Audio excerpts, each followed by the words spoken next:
Okay, why don't we get started? Good afternoon, everybody. My name is Albert Park. I'm the director of the Center for Economic Policy at HKUST. Very happy to have you all here to join us.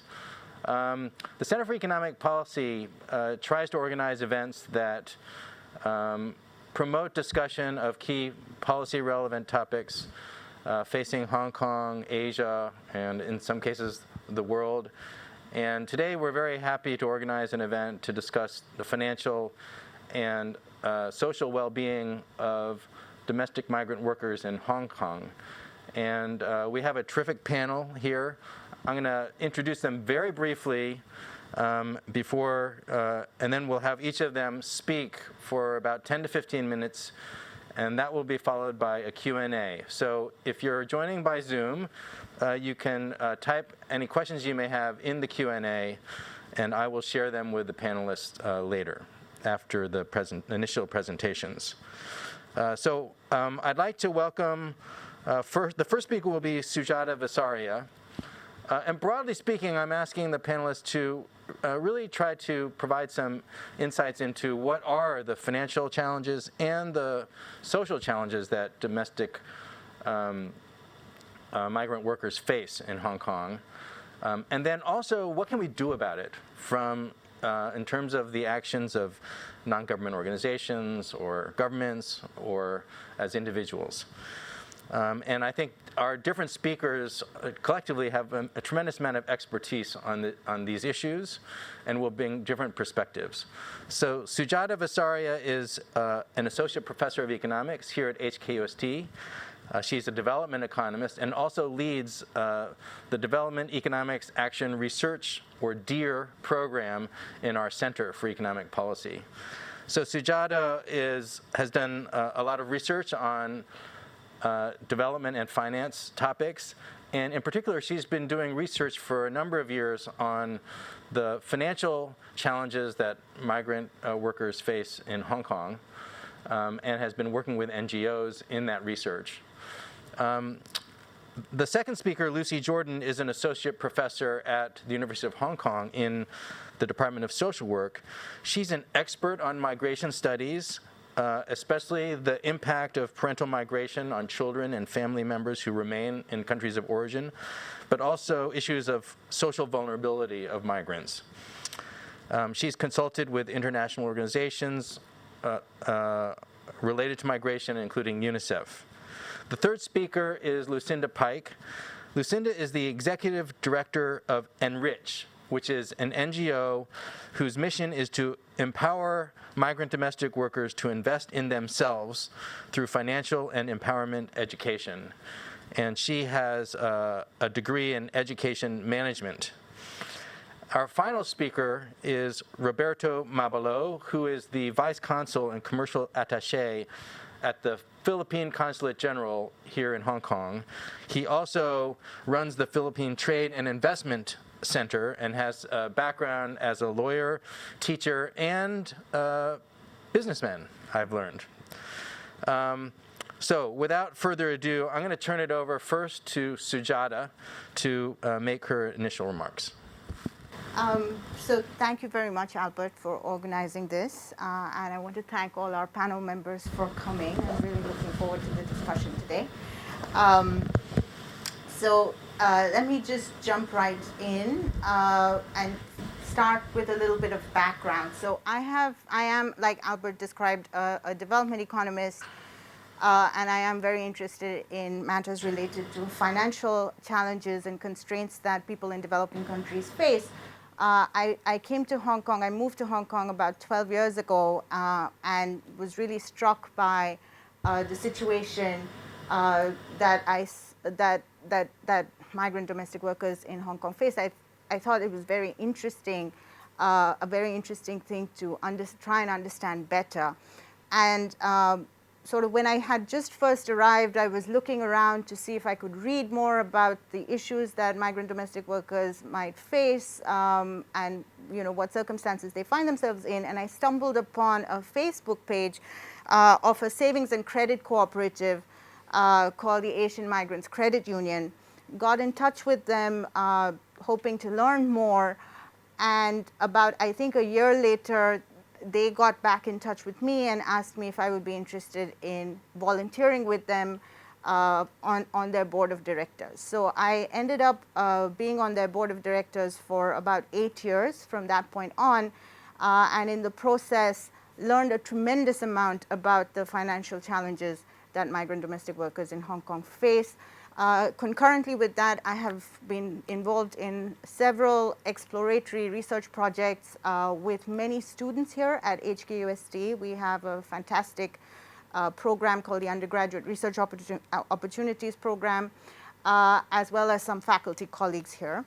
That has led to one paper that I've published with my colleague here, Wu Young Lim, but we are continuing to do work now with other colleagues, and Albert is also involved in some of that. So that's just a little bit of background. Let me jump right in and try and explain my perspective on how, what the situation is or what the challenges are that migrant domestic workers in Hong Kong face. So the first thing that I think is important for everybody to kind of agree on and understand is that domestic workers who are migrants in Hong Kong are really economic migrants. When you ask them why they came here, almost all of them will tell you it's because the money that they can make here in Hong Kong is so much better than the money that they can make in the country that they're coming from. And even if they are highly skilled, even as skilled workers, it seems like working here as a low-skilled domestic worker, they tell you that they can make more money than as a skilled worker in their home country. That's one thing. The other thing that I always try to keep in mind is the fact that in Hong Kong there is no right of abode. A domestic helper visa does not entitle you to accumulate towards a right of abode, and so this is always going to be temporary migration. They cannot bring their dependents with them. There is no path for them to retire and settle in Hong Kong. And I think they are all, in my experience, very well aware of this fact that there will, sooner or later be a time when they will have to return. So when you put these two things together, you're likely to think, well, so then if they're here for economic reasons, then really they must be really focused on trying to, focused on economic betterment. And sure enough, the literature, at least in economics and development, does suggest that migration can be quite a powerful pathway out of poverty. So there's work in Bangladesh that shows that seasonal migration can significantly, tremendously improve the consumption levels of households at the origin place. A colleague of ours, Dean Yang, has done work that suggests that remittances increase child schooling and entrepreneurship in the Philippines. And so there's reason to think that, sure enough, this does help to increase their income and does increase investments as well as consumption. The question that I think that we don't quite have a handle on yet is whether these benefits are temporary or whether they are permanent. And there isn't, at least my reading of the development literature, we don't really know yet whether this kind of temporary migration can lead to permanent improvements in their quality of life, socioeconomic mobility, whether their dependents are likely to now be on different occupational trajectories than they are themselves. Combined with that, we've been doing focus groups. Right now, we've been doing focus group interviews with my colleague Yeon Han and talking to groups of domestic workers.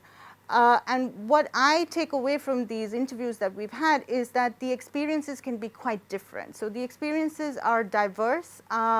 Several of them who have been here for long durations, more than 10 years, will tell you that they have successfully managed to invest. They've bought plots of land, they've built houses, they've started their own businesses. And so that again suggests that maybe this is a successful migration. But then on the other hand, if you look at data such as, for example, from the National Migration Survey, it shows that about a third of them, when they go back, return migrants, so when they go back to the Philippines and they get surveyed there, they tell you that they cannot make ends meet. So I think there is a diversity in the outcomes, and I think it's important to understand what causes this diversity, and if a third is a large number, is failing at this then what are the explanations for that, what are the problems they're facing, and what can we do. So in trying to understand that question, my experience at the Asian Migrants Credit Union, I found tremendously enriched my understanding of particular financial issues. So one thing to note is that debt seems to play quite a large role in their lives. And this, I'm talking about debt that they take on in Hong Kong. So that's something I have been particularly interested in studying. And you hear, if you've been in Hong Kong for any length of time, you hear about these stories of excessive debt that migrants have taken on here in Hong Kong that then leads to default. They're unable to repay their loan. And then because the money lenders then chase not only them and the co-signer of the loan, but also chase their employers to try and recover the loan, it often leads to termination by the employer. So it leads to job loss. And this is perhaps something that you may be aware of or you may not, but it is very easy for migrant domestic workers to borrow in Hong Kong. There are private money lending companies that approve loans very easily. They employ some quite aggressive marketing tactics. There are all kinds of schemes where migrants who have taken on loans in the past and continue to take on loans can kind of become VIP members or gold members of their schemes. And they charge, not insubstantial interest rates, 2 to 3% per month. So the question that I was interested in quite early on is, if they're taking on these loans, then how are they repaying these loans and what are they borrowing for? And what I have now gathered from looking at the data and talking to several people is that the repayment really seems to come from their Hong Kong salary. So they might be borrowing and sending the money back home, but the payments on those loans are being done by them here in Hong Kong, and it's coming out of the salary that they're earning. Their salaries, as you may know, are contracted salaries. They're fixed amounts every month. There's not a lot of uncertainty about how much money they're going to make from month to month, and it's generally speaking, from what I can gather, quite regular. There isn't any, they don't complain so much about employers not paying them, for example. So given that, one kind of thinks about, okay, what's the explanation? Why are you taking these loans? Well, loans obviously can be convenient to have because you get the money right away. If there's something you need the money for and you don't have it at the moment, then the loan is obviously one of the easiest ways to get that cash.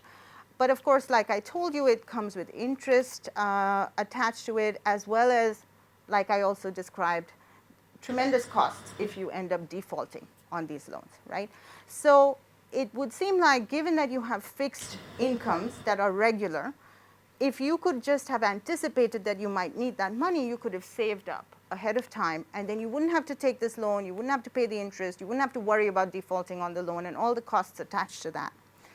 So we wondered, what are they taking these loans for? Because if these loans are for emergencies, right, that you did not for any reason anticipate, then it would make sense that you would need to borrow. So what I did was, from the credit co-op, I looked at the loan applications that people were making to the cooperative, and what I found was that in 2 out of 3 of these loan applications, these were not emergency purposes that they were borrowing for. They were borrowing for projects. When they say projects, it's typically what I was describing earlier, wanting to build a house or wanting to buy a plot of land or invest in a business. So they were foreseen expenses that they could have planned for ahead of time. And so given that, it sort of, it's a bit of a puzzle. Why not save ahead of time, and why choose to borrow instead? Another thing that I noticed, again, it was very helpful to have access to the cooperative data, is you see something called co-holding behavior. Co-holding behavior is when you borrow, you take a loan from the cooperative that is larger than what you actually, strictly speaking, need to borrow from them. So what I'm showing you on the right, the graph that I'm showing you is, we looked at every single loan. So there was data for 200 loans that people had taken from the cooperative, And we said, well, at the time that you took the loan from the cooperative, did you have any savings in the cooperative, and how large were those savings? How much could you have withdrawn from the cooperative so that you could have reduced the size of the loan that you needed to take? And it was striking that 80% of the loans were such that there was some co-holding in them, in that they could have reduced the size of the loan because they had liquid savings that they could have withdrawn instead. So these are puzzles in my mind that I think it would be important, it is important for us to try and understand what leads to this sort of behavior. And I think one possible explanation is this phenomenon called borrowing to save. So these are words that are from Jonathan Murdoch, actually, who is a world-renowned expert on thinking about financial portfolios of the poor. And to put it most simply, it is basically the issue that it can be quite difficult to save. So loans might provide, this is a hypothesis, but loans might provide discipline, financial discipline.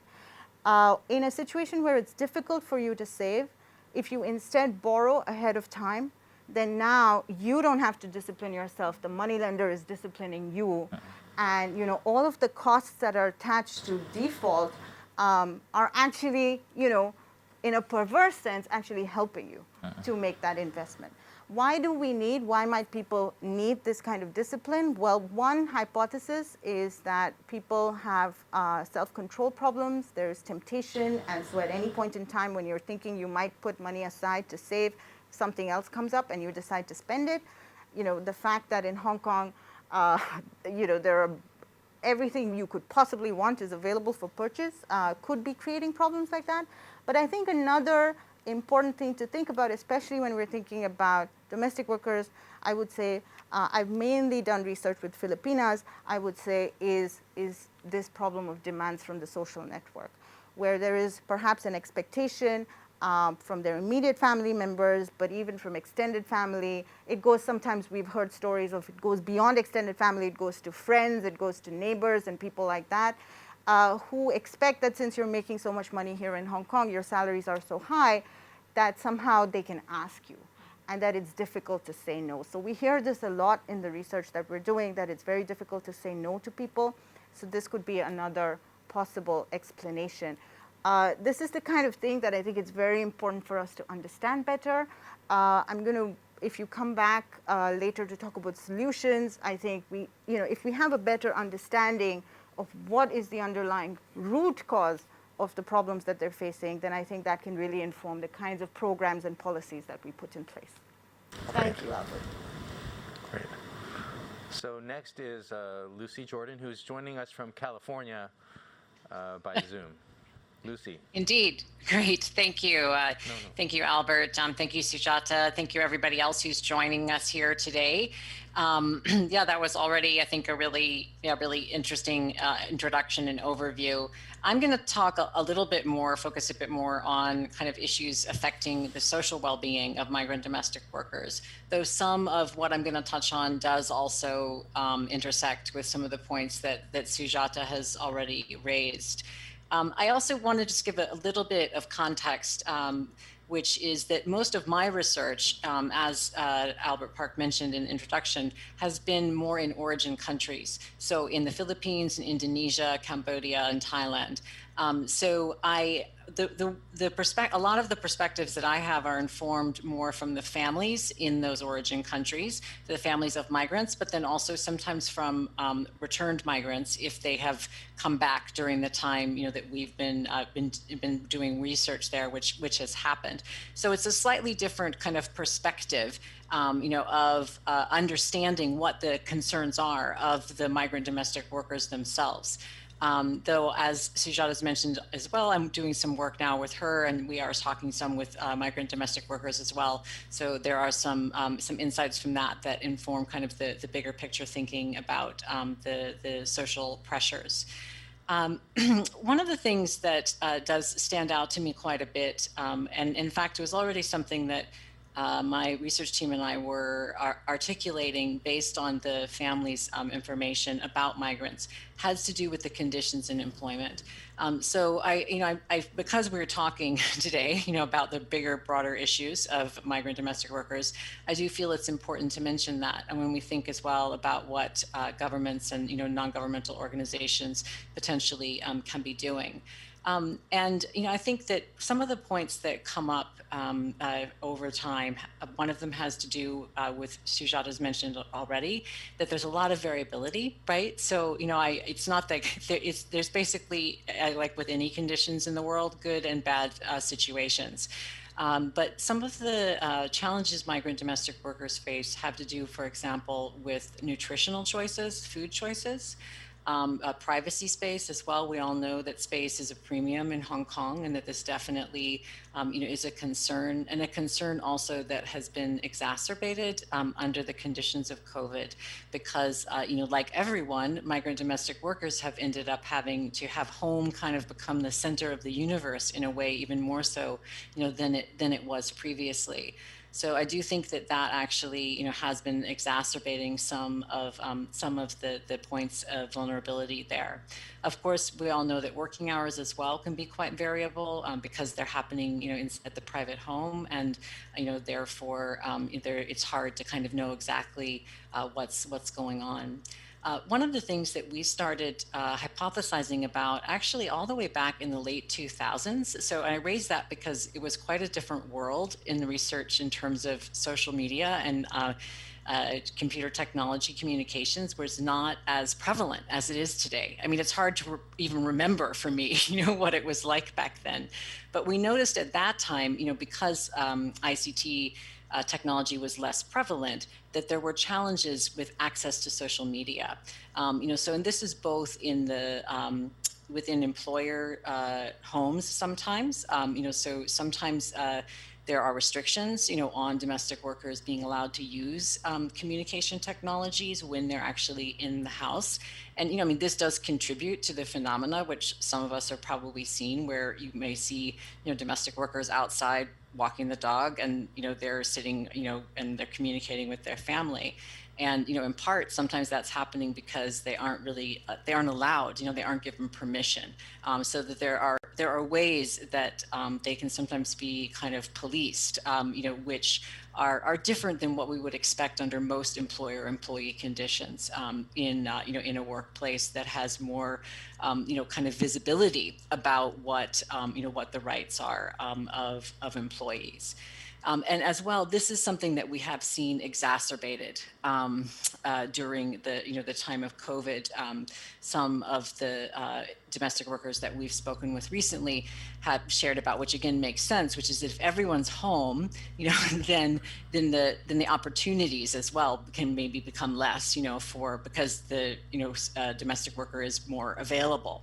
I think it's quite interesting because, again, under the pandemic, one of the things that we've seen, is how, and we've seen it globally, that there's been a lot of concern about the responsibilities placed on women in regards to, kind of carrying a lot of caregiving because everyone's at home. And migrant domestic workers come to Hong Kong to support women's roles in the communities. This is point blank. We know this. This is kind of almost official policy from the Hong Kong government. That they do caregiving for children, they do caregiving for elderly. They do housework around the house. So I think it stands to reason to understand that the pressures have also increased on them as well in their particular role that they are taking in the home.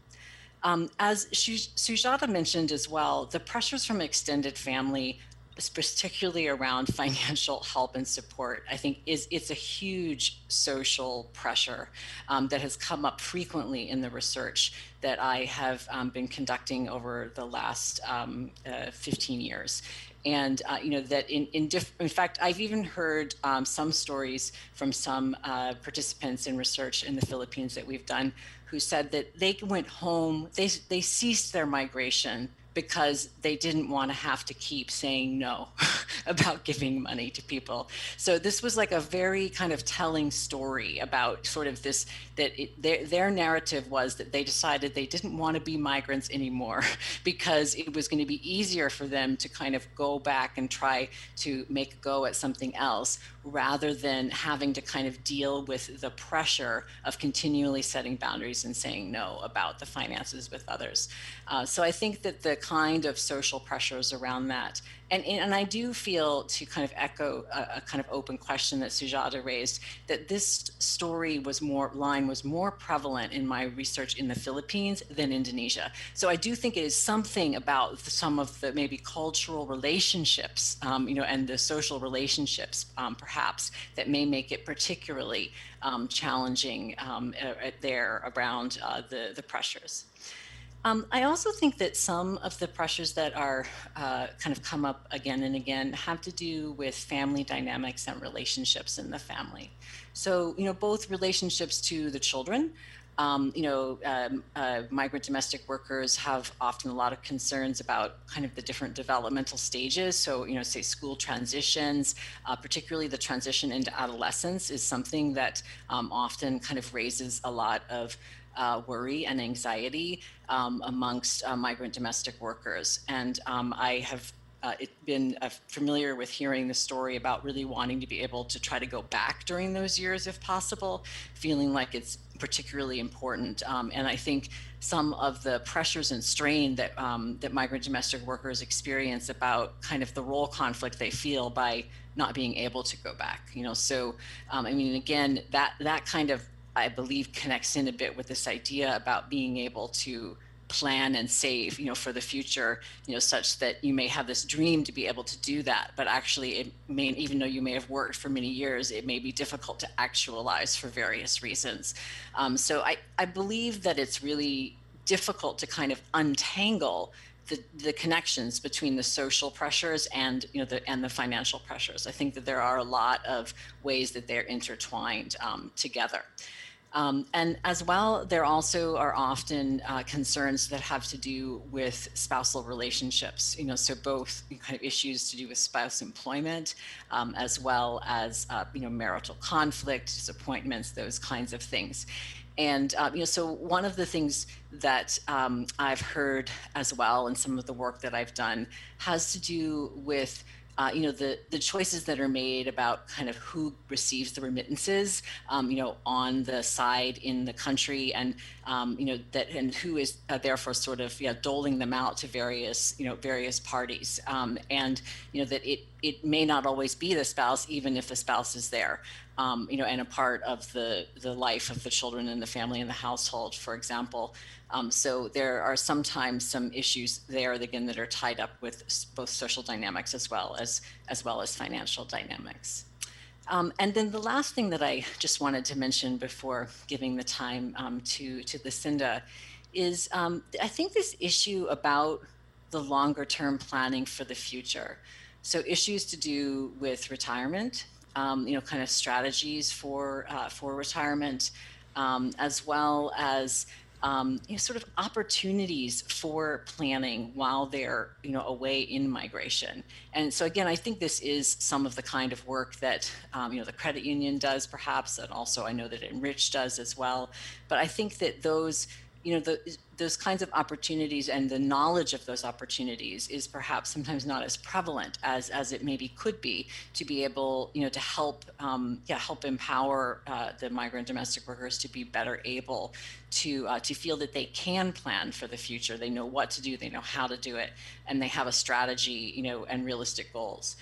And as well, the final piece around that has to do with being able to effectively plan for a sustainable return migration. So, as Sujata mentioned with the National Migration Survey, if a third are sort of considering themselves to be, I guess we could say, kind of failed return migrants, and actually, in the research that I've been involved in long term in the Philippines, we found among the return migrants that we had that most of them would classify themselves as failed return migrants, actually. So, and this is, this is more from a smaller qualitative sample within the broader sample that we looked at. So it's not necessarily representative, but, I do think that there are some important kinds of dynamics to tease out about what either, enables success or failure in regards to the return migration that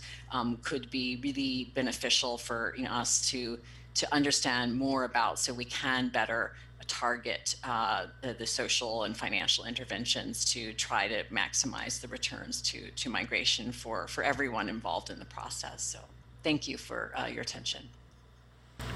Great. Thank you, Lucy. So why don't we head right over to Lucinda. Thank you. And thank you again for inviting me today. So I'm the executive director of Enrich, and we are an award-winning charity promoting the economic empowerment of migrant domestic workers. And we do this through financial and empowerment education. So today I'll talk a little bit about some of the financial challenges that we see, how we address these, and many of these will mirror what Sujata and Lucy have talked about. And I'll also touch a little bit upon how COVID-19 has exacerbated a lot of these existing challenges.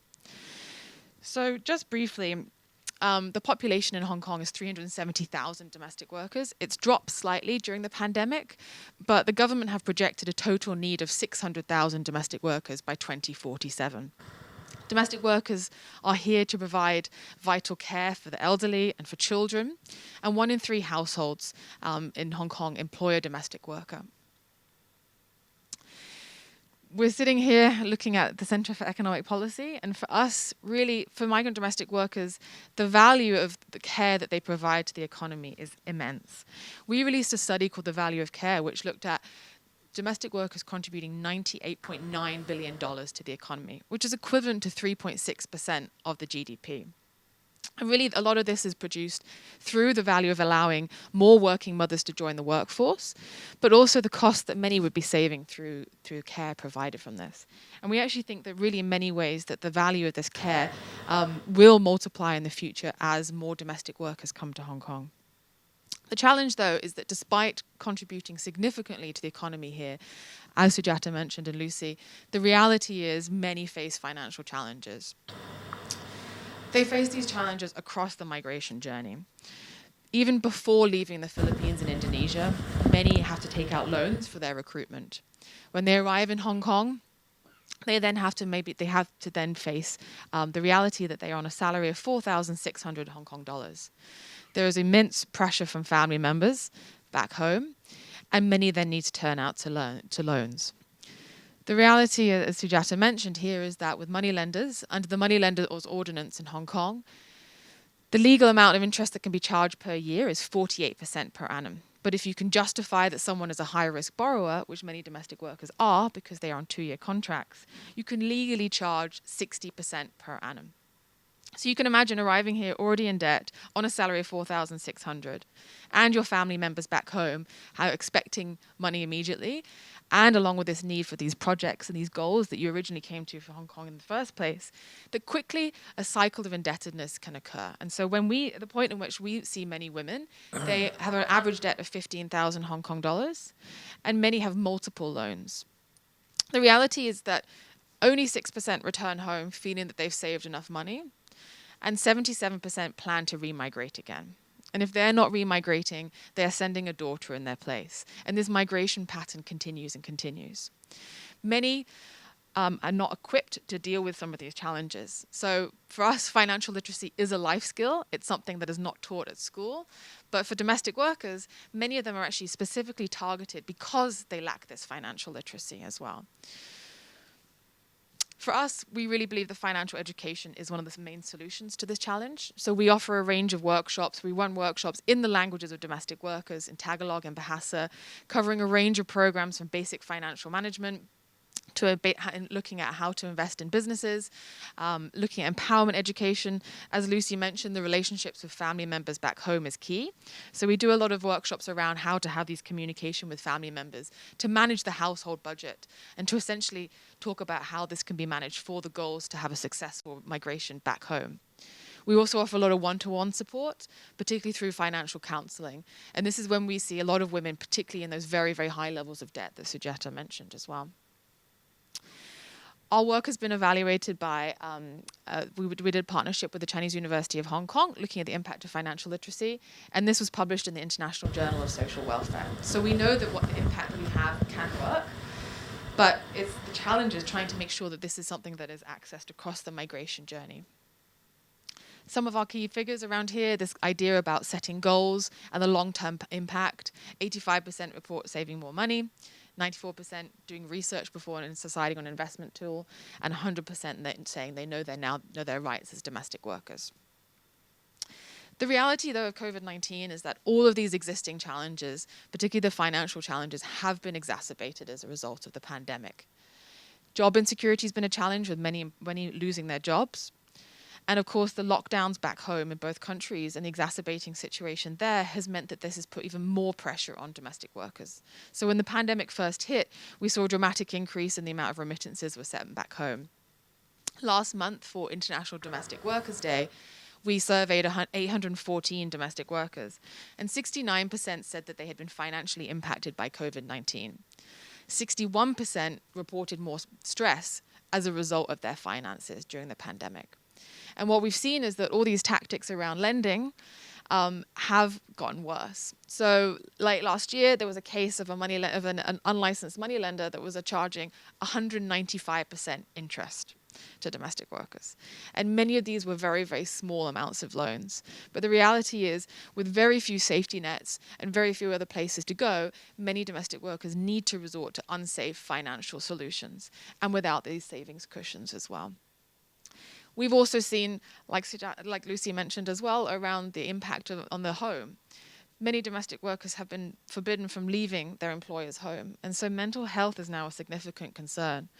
We know that mental health correlates quite strongly with financial resilience and financial security, and this has been a huge challenge and something we're trying to address at the moment, because for many, the anxiety and the levels of depression have significantly increased as well. Unfortunately, the picture is not much more optimistic for domestic workers who've returned home during the pandemic. A recent study by the IOM looked at 83% remain unemployed for a month later, 48% plan to remigrate, again for financial reasons. And of those who express the interest to start a business as a means of continuing and generating income, only 27 reported having the capital to do so. For us, really, the most important thing is actually improving the educational opportunities and financial literacy for domestic workers. We really believe that it is a vital life skill across the migration journey, and it can enable domestic workers to have that longer-term focus around their retirement, to actually be able to achieve the goals that they came to Hong Kong for in the first place. And this is why for many of our workshops, we actually start off with addressing some of these goals to make sure that all the financial behavior can be aligned with the original goals that they set for coming to Hong Kong. The reality is, though, that these opportunities and this education is something that we want to make sure that we can scale across, particularly as the population grows to 600,000 by 2047. The other thing that we think quite strongly about is the idea that domestic work, it is work. Obviously, the phrase helper is used quite frequently in Hong Kong, but we really believe in referring to migrant domestic workers as workers. And we really believe that for governments around the region, it's important to recognize that this is skilled work. Caring for someone who has Alzheimer's or dementia, or looking after a child, it is work, and it is skilled work. And through recognizing it as skilled work means that we can then provide more skills development and recognition to domestic workers. And as Asia as a whole, not only Hong Kong, faces a rapidly aging population, it's essential that we actually try and recognize these skills. And so one of our recommendations outside of our own financial literacy training is for governments and organizations across the region to provide more upskilling. We've started to see some of this more happening, but I think what we think is that as more upskilling takes place, this will mean that many domestic workers can actually have higher incomes, they can have greater recognition for the value of their work that they do. And really, this is essential because we see many other areas in the region opening up, the likes of Japan, which for many years has invested in technology as a solution to aging populations, but is now opening up its borders to migrant domestic workers. So as the demand grows with an aging population, the more that we can recognize that this is skilled work and provide support for that, the better. The other thing in terms of a recommendation that we think strongly about is the importance of increasing financial inclusion and access to financial services. All the challenges that Sujata mentioned about borrowing and all the challenges that we see in terms of these high interest rates of 195%. We see women with multiple loans with very few documentation. The reality is that if there were more options to safe financial solutions in places like Hong Kong and around the region, there would be less likelihood that these kind of situations would happen. And we really believe that this is in the benefit of everybody, because a more financially secure and stable domestic worker is also better for the employer as well. We see a lot of cases where domestic workers are terminated from their employment because an employer has discovered the debt. But at the moment, it can be very challenging to then hire a new domestic worker. And so families are left without vital care provision. So really strengthening access to safe financial solutions and increasing financial inclusion. Our value of care study found that only 18% of domestic workers held a bank account in Hong Kong. That number has slightly increased now because of the virtual banking licenses that have been approved. But the reality is very few hold bank accounts and very few have other alternatives in terms of where they can safely grow their money. So we really would call upon improving financial inclusion and access to a range of services to enable domestic workers to have somewhere safe, not only to put their money, but to safely grow their money to achieve these goals that they've set. Again, better regulation across this borrowing industry and the money lenders is something that we feel strongly about, and reducing some of the money, the extortionate interest that we see, and some of the illegal and predatory lending practices. We have seen an improvement upon unlicensed money lenders and many more cases where unlicensed money lenders have been identified and have been prosecuted. And so we would call on more for this, because the reality is domestic workers are taken advantage of because they're vulnerable during this pandemic. And similarly, outside of borrowing, the same thing happens with scams as well. We've seen a whole range of scams this last year, ranging from cryptocurrency scams to gold bar scams. I'm sure Roberto has seen many of these as well. And so it's important to notice that in a time of crisis when the most vulnerable need to be protected through these mechanisms. And lastly, I think it's really important to recognize that this is a multifaceted issue. It does require strong collaboration. What we do at Enrich as a registered charity in Hong Kong, it's important for us to work with many partners, from the Philippine Consulate to academia. Employers have a huge role to play as well, and the power that they have in the household, the conversations that they can also have about their finances and about the goals. But also we recognize the private sector has a vital role to play. The private sector are also employers indirectly of migrant domestic workers. And so for us, because our mission is around education, really for us it's about trying to make sure that domestic workers can go back home and can spend their time here, making sure that they're better off rather than worse off. And really, this is a win-win for everybody in the region, as Hong Kong and other areas in the region come to rely more upon domestic workers for the care economy. And so greater collaboration is needed on this front. Thank you. Great. Finally, let's turn it to Roberto Mabalo. Okay. Last but not least. Thank you so much, Albert. Okay, so as to my end, I'd be discussing what are the support basically being undertaken by the government right now to improve the social well-being of our domestic helpers. Okay, so like what Albert earlier said, my office is the Philippine Trade and Investment Center. Just to name a few, our mandates would be we support we give assistance to foreign investors who would like to invest in the Philippines, and of course we assist traders, and more importantly, we empower our overseas Filipino workers, which we prefer to call overseas Filipino investors. We try to educate them and basically change their mindset from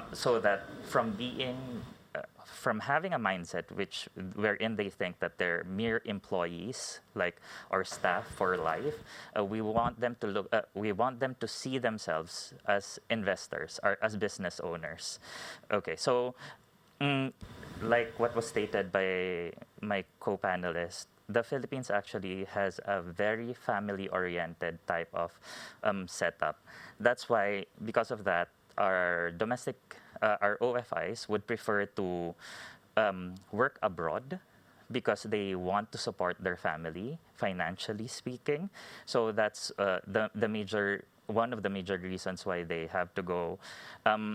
So we in the government would prefer that they need not be separated from their family members. And how would they be able to do that? Would they be able to do that if they would be able to undertake and do their own businesses within the Philippines? Of course, because they won't be separated from their family members. So we from the government right now, because of the fact that we know that there are a lot of Filipino investors, overseas Filipino investors who had to go home to the Philippines because, of course, their contracts ended or their contracts were terminated.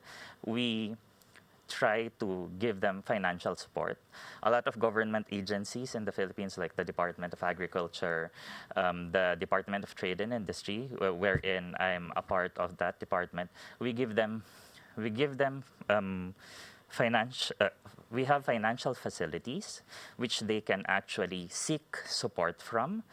And in these financial facilities, they would also be educated as to, for example, how to make a business plan, or we try to educate them also on what types of businesses would be best to be undertaken by them. Of course, it would always depend as to the region where they're actually residing.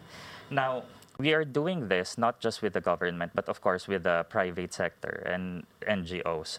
So the Philippine Trade and Investment Center here in Hong Kong has actually, because of the situation that we are in right now, we have undertaken several webinars. Actually, we also had a webinar with Enrich in the past.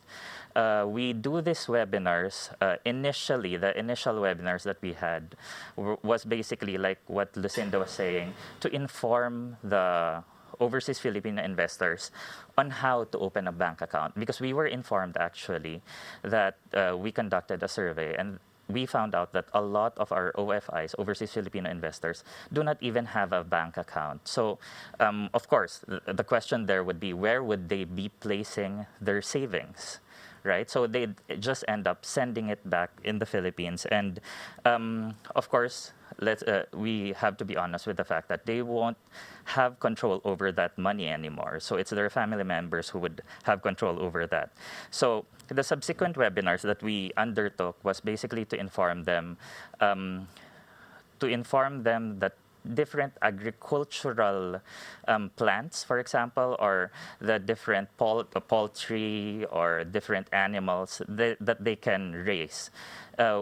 Because we also conducted a survey asking the different OFIs on what specific types of business they would prefer to learn about. And a lot of them, more than half, basically said agricultural products. Because, of course, in the Philippines, our agricultural sector there is quite big. Now, another project of the government right now is actually named as Balik Probinsya. In English, it means basically back to the provinces. Because in the Philippines, the capital, Manila, is already very congested. So for us, we would prefer them to, go back to their provinces, create businesses there, and basically create jobs after creating these different businesses, so that, again, like what I stated earlier, so that they would be with their families. Because if they would work in Manila, of course, it will, the distance, there's still going to be a distance. They'd have to rent in Manila and all that. And some other projects that we also have would be the one that we have in my department. It's Mentor Me program.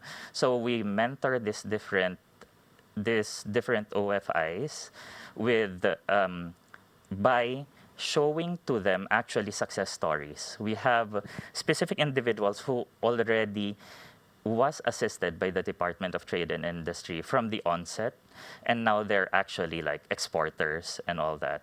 We always want to inform our OFIs that it's not bad to dream big, because if they set a goal and then they just start believing in themselves and be confident about it, then they'd be able to do that.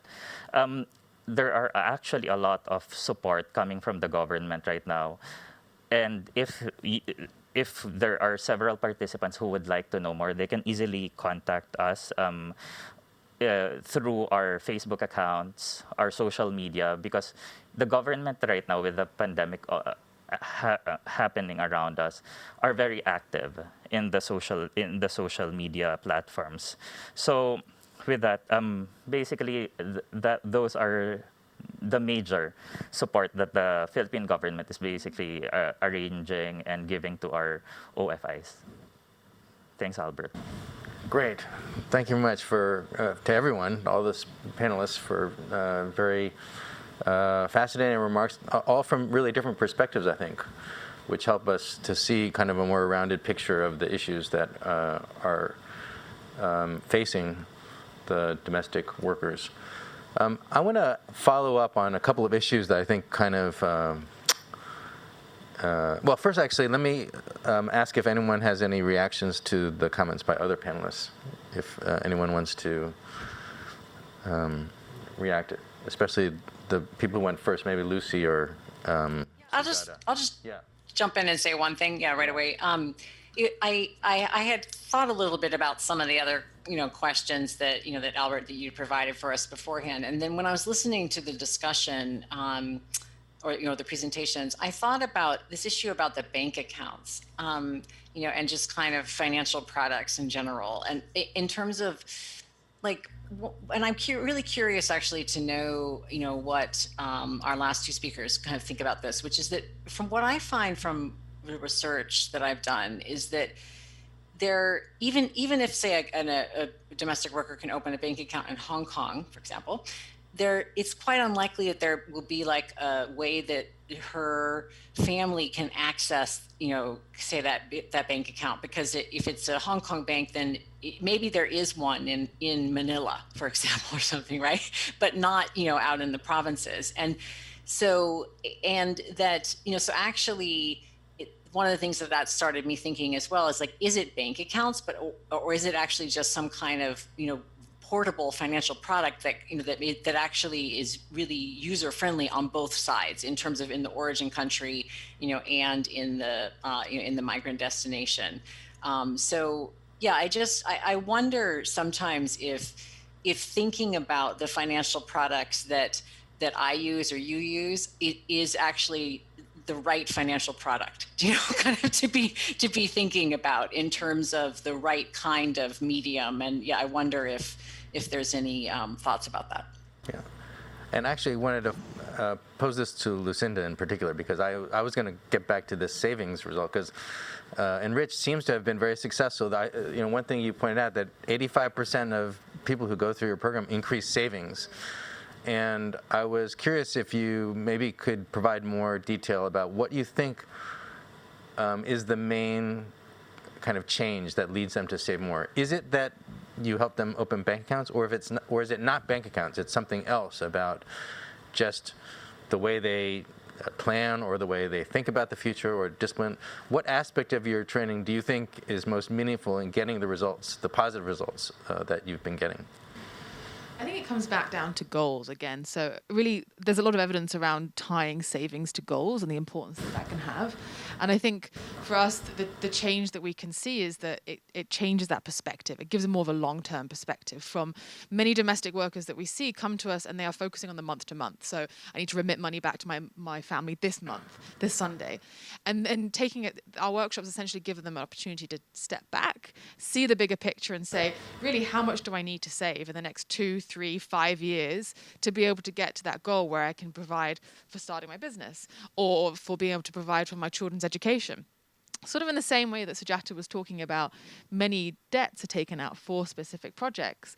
I think for us, it's trying to shift that mindset that actually a lot of these goals can be achieved by saving. And actually the reality that money can go so much further in the home countries means that achieving those goals by making small adjustments to saving an extra $500 or $1,000 a month out of their budget means it's more achievable. So I think changing the mindset, giving a longer term perspective, and then really, the value of having other peers that are also on this journey to try and create this shift in behavior. The reality is we do see many women who have signed as guarantors for loans. The sense of community here is very strong, but being around other peers that are then trying to achieve these goals and learning how to say no is something that comes up a lot. So I think bank accounts are vital, they are very important, but it's more about the behavior shift that can be crucial. And to Lucy's question, bank accounts, in many ways for us, it's obviously not the only solution. And you can open a bank account and it sits there. But the reality is, because bank account usage is so low amongst domestic workers here, and in the value of care survey we did, it's much higher in Singapore and Malaysia, for example. The reality is that then means that so many domestic workers are literally keeping cash under the mattress. And so that's when, if someone's got a scam, like a get-rich-quick scheme, that's when the money is given straight away because it's there. That's when the money is lent to the friend. That's when the kind of the scams continue as well. So I think bank accounts offer somewhere safe to put money as a starting point. For many, we'd often suggest to have, the idea of setting up an emergency saving. And the reality is, because there's no safety net for domestic workers, it's so hard to access other financial solutions. Many just don't have a safety net. So even building up emergency savings can make a big difference. So bank accounts can also serve as that purpose too, having 3 to 6 months worth of emergency savings. So when a crisis happens back home, when there's a typhoon, when there's a family member that gets ill, you don't need to turn to those moneylenders. But I do think, and it's also in the interest again of employers, because employers have somewhere that they can put the domestic worker's salary in every month. It allows it to be tracked. But I think to the point that, yes, it's time to have more customized solutions for domestic workers when it comes to financial products, because we don't promote any particular financial product. Our goal is really about domestic workers and our participants being educated and having the tools and the mindset to make their own choices. We do an investment class, and for many of our participants, for Filipino domestic workers, they prefer to invest in stocks, for example. But our Indonesian participants would prefer to invest in things like gold or land. So there are still nuances, so still making sure that it's tailored to their needs, but even a basic savings product for us would be a win-win for everyone again. And this is something that we see as a shift. We see so many employers ask us, is there an MPF scheme for domestic workers? No, there isn't. There is no retirement scheme, really. And yes, the Philippines have some, but the reality is nothing here in Hong Kong. So if someone's been working here for 15, 20 years, she has no retirement that she's earned from Hong Kong. So I think there are win-win solutions. I do understand the risks for many financial organizations and institutions in setting some of these up. And we've had a lot of conversations with a lot of the banks here about some of these solutions. But I think as the population grows to 600,000, Hong Kong will continue to probably be the most popular destination country. So I think it's important that there are more tailored solutions that address some of these points, at least at basic savings as well, between the countries too. Roberto, did you want to address this question a little bit? I was curious because on the one hand, you want to address this problem of no savings accounts, but I'm curious if you're worried if the the workers are putting money in the bank account here, then they're not going to be investing it back in the home country in agriculture and the other opportunities you had. Okay, so as to savings, actually I've spoken to a lot of Filipinos who are working abroad, and some of them are friends. The fact that they have a bank account, it's basically empowering for them because they have it under their control. So it's not like if they send the money back to their home country, to the Philippines, the bank account there would be under the control of someone else. So that's also one perspective that is being looked into by these individuals who are working abroad, because at least with these bank accounts which is under their control here in Hong Kong, no one knows basically how much is in it. So they can easily decline other people requesting money from them, you know. And furthermore, I also just want to add that that's why we had several webinars as to opening bank accounts, and I found out from these banks, these are actually Filipino banks, Filipino existing banks, which are also registered here in Hong Kong.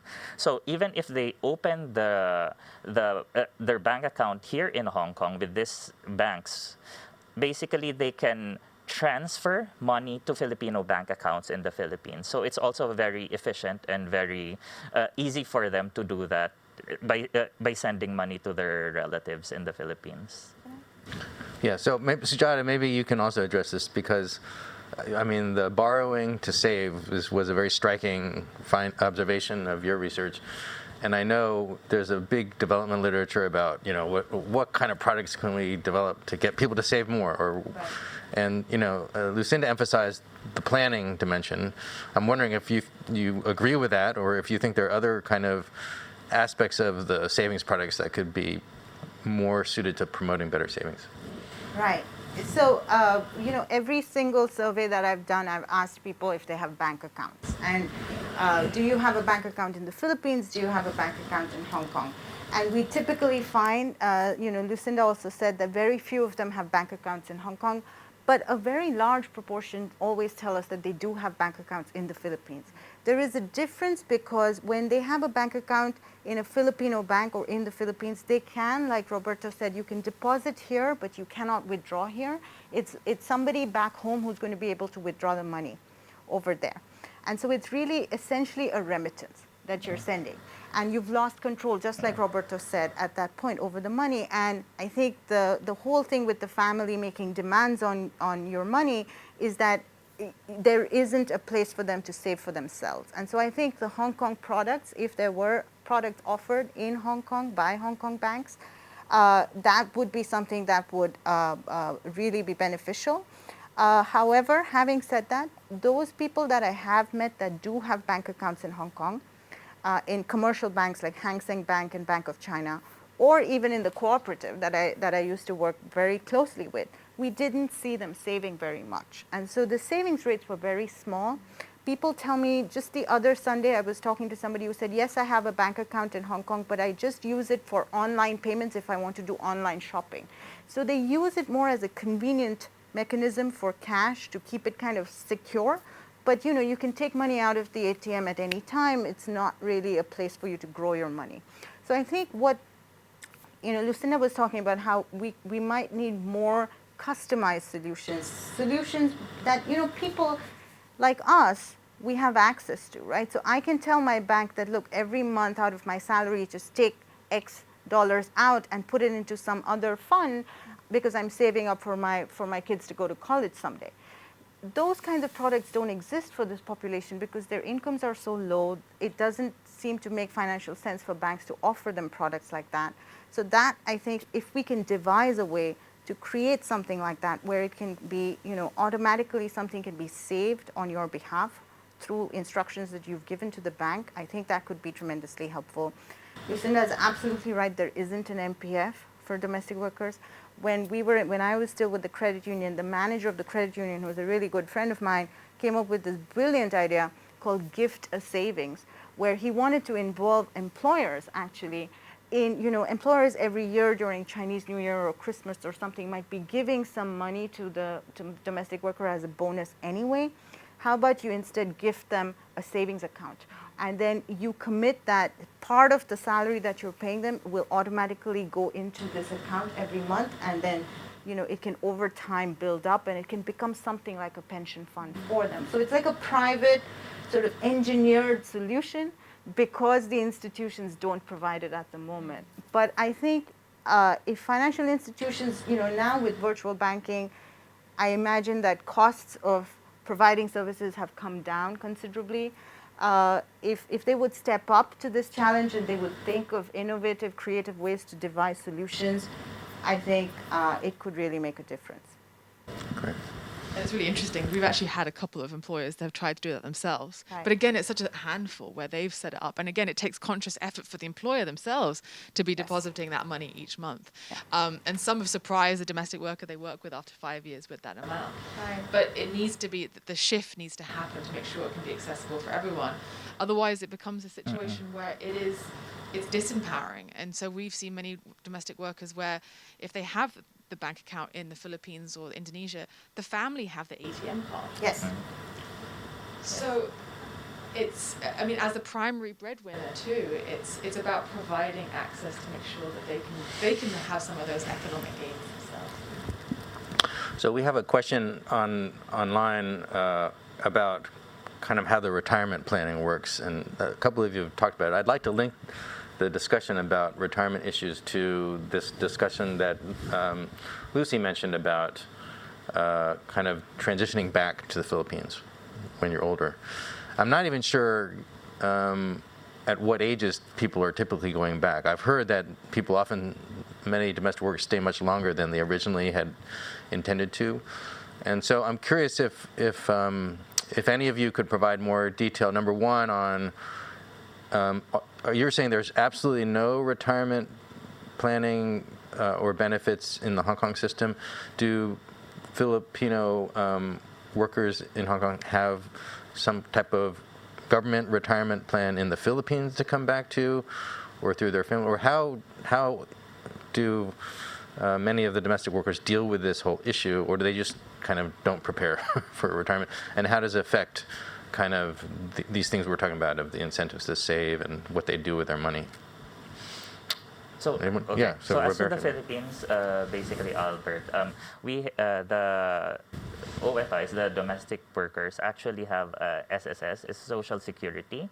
So they're also paying that monthly, or depending on what they chose, whether it's as to the type of payment that they're doing. But of course, I think that if the amount of money they'll be getting eventually, it won't be that large, to be really honest about it. And I'm so sure that you guys have already researched that. And that's why I kind of agree with what Lucinda and the other panelists are saying, that, of course, all of these things, like opening a bank account, having this social security, is good. But, we would prefer if they would have more eventually, when they're home, when they're already retiring, quote unquote. That's why all of these different products, all these different ideas, if it would be all open to them, and of course if the Hong Kong government would also be able to provide these opportunities to domestic helpers, whatever nationality they are, it would be very beneficial, and it will be very helpful. And of course, like, it doesn't only help the domestic helpers, because when they're happy, of course, their employers will be happy too. Yeah. Great. Does anyone else want to address this topic? I think from our side, honestly, the data speaks for itself in many ways. So the report from CFAR that found that only 6% return home, feeling they've saved enough money, and 77% planning to remigrate again. The reality is, often for many domestic workers, retirement is the last thing they're thinking about. And in terms of goals, many of the times it's children's education, it's providing for family.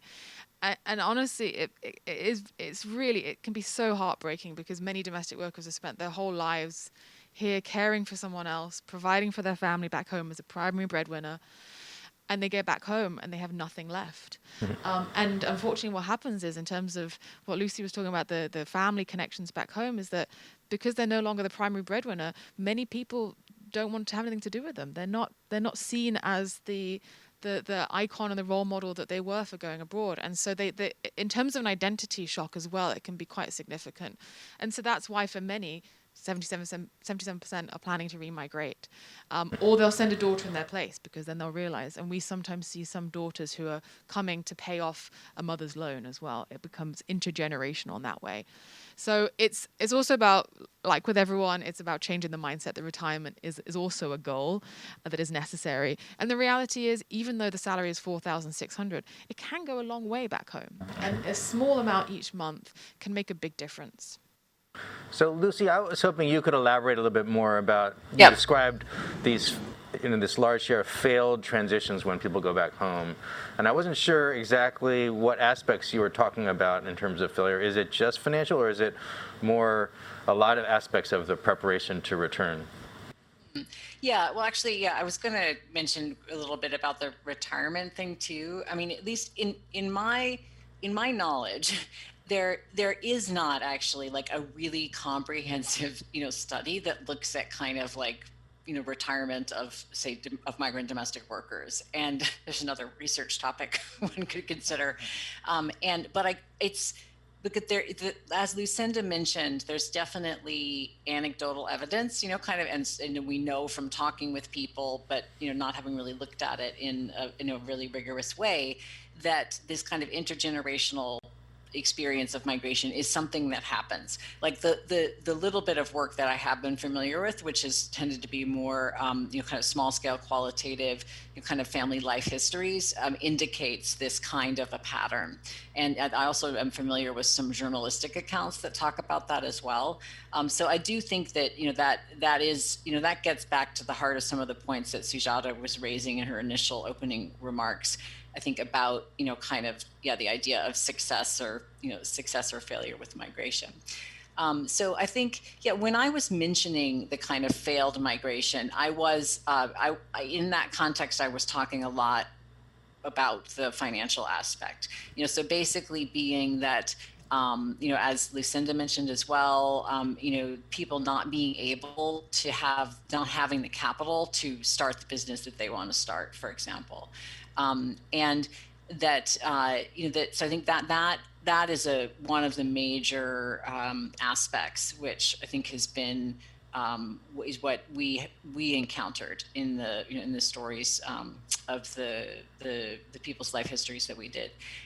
Though also, I mean, some of the other aspects do have to do with the relational things, so, the kind of, some of so the incidence of divorce actually, again, like relatively high, in both Indonesia and the Philippines in the study that I've been involved in for a number of years. It was just about, I think about 9% actually. It was about the same in both places. In the Philippines, it wasn't necessarily legal divorce, but it was de facto divorce. So I think that it isn't just financial, but yeah, I was definitely kind of weighting in on that when I was mentioning it.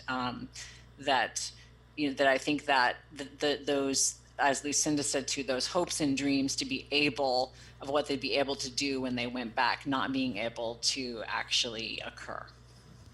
So we have another question from the Q&A online, and it's from Aiko Kakawa, and I'm going to read it because it's well written. Thanks to all the panelists for sharing their perspectives. My question is on the ownership of the remittance funds. Indeed, research suggests migrants having greater ownership and control over the funds leads to greater saving. Based on your experience, can you share some episodes on how migrants negotiate this control, given the cultural setting of the Philippines, where the sense of family obligation is so strong? If that seems like this tension that Sujata has emphasized, and are there any good experience or any ways that this can be improved?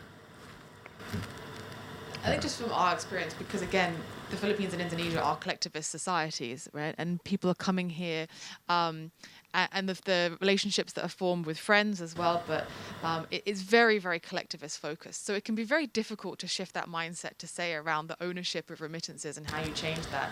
And of course, there can be a lot of pushback from families to say, you're being selfish, or why are you not putting our needs first as well? So it's a very difficult dynamic to fix. I think the way that we've addressed it is by we have a workshop called Money and Family, and so we do a lot of role plays, and that's probably something that we found to be the most helpful. A lot of times women say to us the most helpful thing they learned was how to say no. But I think it is obviously more nuanced than that, and having the conversation to say, well, no, not this month, but maybe next month, or this is what we can use the remittance for instead. Or, and again, a lot of evidence talking about the breakdown of remittances. So if the remittances is used for the children's education, or if it's used for helping towards the construction of the property, for example. So really, but again, those conversations are difficult, and they're difficult at a distance as well. And they're even harder during the pandemic too, because of the needs and the stresses of family.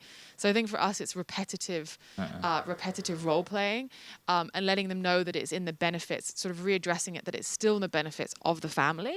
And again, changing that long-term perspective too. That's what we've found to be the most successful, but it can be hard. And when we do it, there's a lot of tears, and it can get very, very emotional. And this is when women have been away from family 2 years at a time. They can go home once during a 2-year contract. So it's very difficult to have these conversations, and it takes time and it takes practice. And sometimes when an emergency happens, it can be even more challenging. What I have found in focus groups that we're doing right now is migrants saying that they only talk about money with their family members once a month when they send the remittances, and at all other times they avoid the topic because they don't want to get into a conversation, or that they demand receipts for every single thing that they send home. Or that, like Lucinda said, they label it and they say, spend this on this, spend that on that, and so on and so forth. So I think you do see them trying to exert control and trying to solve these problems of not having a shared understanding of what exactly it is that we're trying to achieve here and how we're going to go about it. I think it's important to mention as well, in terms of family, financial literacy is also not taught for everybody. So I think sometimes it's about changing those narratives too. We've had participants who've said, one participant sent her remittance every month to her 3 sons, and then they would send down a breakdown of how she sent that, how they had spent her remittance per month, and would provide those receipts and provide that budget. So you can have those shifts over time too. Yeah, and I just want to share that since in the Philippines, that type of attitude, it's very cultural. So it will really take some time before that type of attitude will change. In fact, not just domestic helpers, people who are actually working abroad, there's this certain expectation when you go home that you'll bring a pasalubong, basically a gift for people, or some of your neighbors will go to your house and basically suddenly, telling sharing to you their problems, financial problems. So there's a certain expectation. It's really already there in our culture, and it will really take time. And like what Lucinda is basically saying, it's really educating them, educating them, because we have to start somewhere. Basically educating them about a lot of factors, because everything is a story, we want to really solve. We know the issue is present and it hasn't been changing, but we have to start somewhere. So we have to start by step by step, basically, right? By telling educating them on what other ways they'd be able to help their relatives who are in financial constraint, and educating them how to say no, just like what Enrich and Lucinda was saying earlier.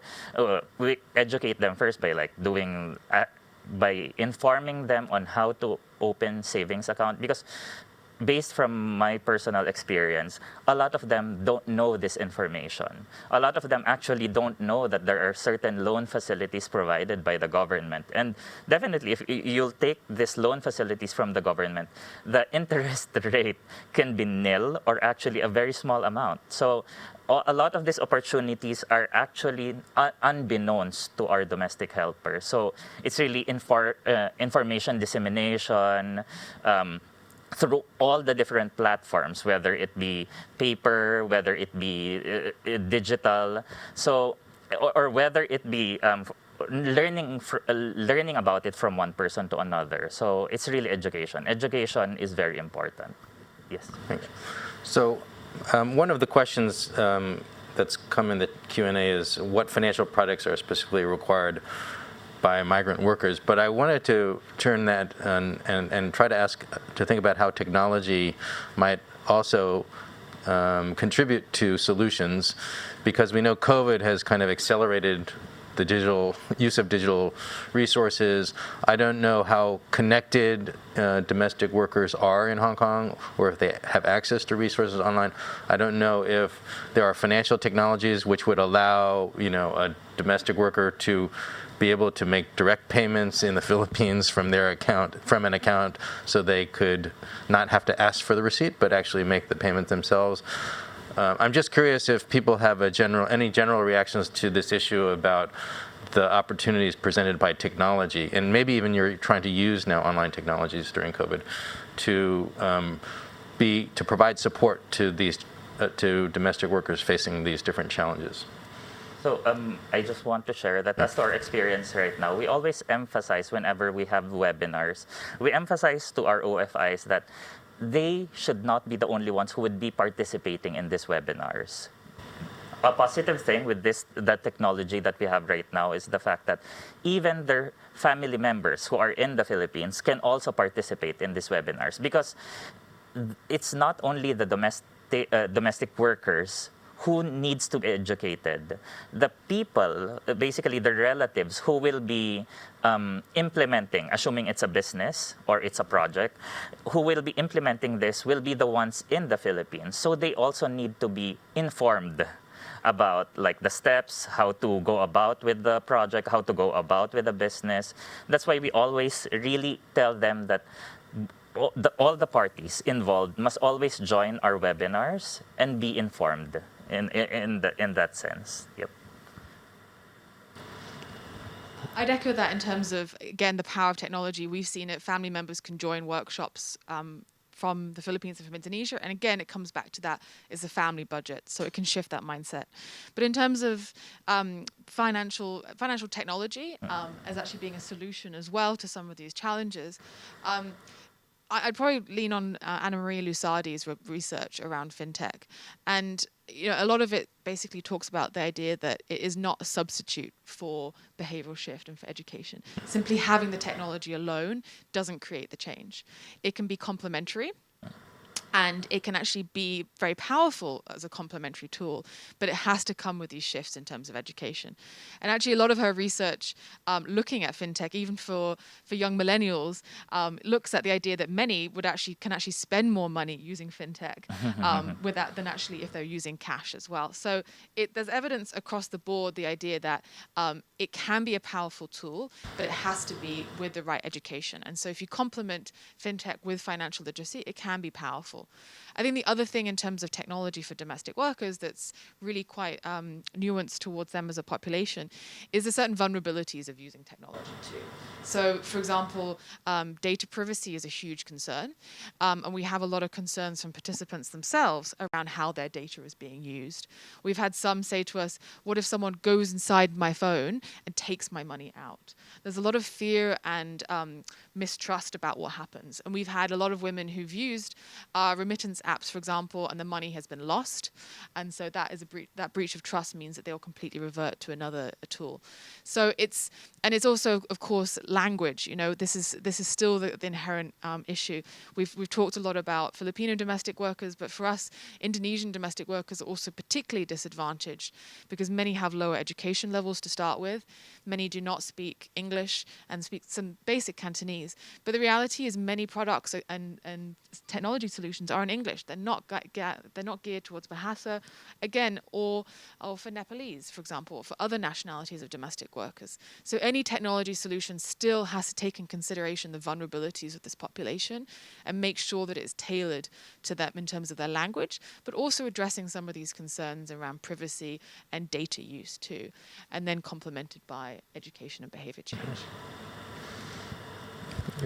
Do Lucy or Sujata want to chime in on? I guess, yeah, the one thing I would just chime in about it, and which kind of is related to it, I did peek myself and see the question about employers, is this fact that because, we know there are, there can be difficulties for domestic workers, to access, their media on their phones if they're housebound, basically under certain conditions. And, so again, that can create a potential, barrier there. But because the question that I saw that was raised there was about, like the role of bringing in employers. And so because I do think that is a really important piece, that comes out in listening to the conversations, today as well, about all of these aspects to do with the both financial but also social, conditions for the domestic workers. Let me just read the question that she's referring to from the Q&A from Becky Yo. Do you think employers have a role in helping domestic workers in this area? Are there any campaigns to include, educate, and empower employers for this purpose, or are employers reluctant to get involved? That's a great question. I mean, I think employers are becoming involved when it comes to the employment side of things, right? So we know about Fair Employment Foundation that is trying to involve employers in hiring ethically so that domestic workers don't have to pay agency fees. I think on the financial side, I am not aware of, Enrich may be working directly, you have mentors and so on who are often in that employer role, but are you aware of campaigns to involve employers? A lot of campaigns have focused primarily on the recruitment side, so the ethical recruitment agencies. There's also a lot of campaigns from the likes of ILO and IOM that look at My Fair Home, for example. So it looks really about the sort of the basic labor provisions that should be in place. And so a lot of campaigns have primarily focused on living conditions because, of course, there have been a lot of times when those conditions have been quite poor. In terms of finances, again, for us, it's a lot of the challenges that we see is that employers are not aware of the financial difficulties of domestic workers until it's too late. So we get many who then call us because they found out the loan sharks are following them home, or they've received a threatening letter in the post. So for us, we work with the likes of the Investor and Financial Education Council, who are part of the SFC in Hong Kong, and they have a mandate around financial literacy. And so we've worked with them a couple of times in the previous years, producing leaflets and information around tips for employers. And this 10 tips for employers talks about some simple steps that employers can take to make sure that they are financially protected. And this was also included in the newsletter from the Labour Department in Hong Kong to disseminate it to all employers. So for us, it's still trying to raise awareness of the challenges, but also simple steps. For example, setting up a bank account with your domestic worker, having a conversation with your domestic worker at the end of every month when she's being paid. And there are simple steps that employers can do to make sure that she is also financially protected. Because at the end of the day, really, it is in the employer's interest. And it comes back to the point about the continuity of care. It is in the benefit of everybody to make sure that domestic workers are financially secure. And particularly when it comes to this care economy that we see, because we need to make sure that is not disrupted as well. Right. So this has been an incredibly enlightening discussion and conversation that I think seems like we could go on and on. Unfortunately, we're reaching the end of our time. So I want to close the panel discussion here. And once again, thank all of our very insightful panelists for all of their contributions and taking time to come here and really think hard and critically about the issues facing domestic workers in Hong Kong. So thank you very much for attending.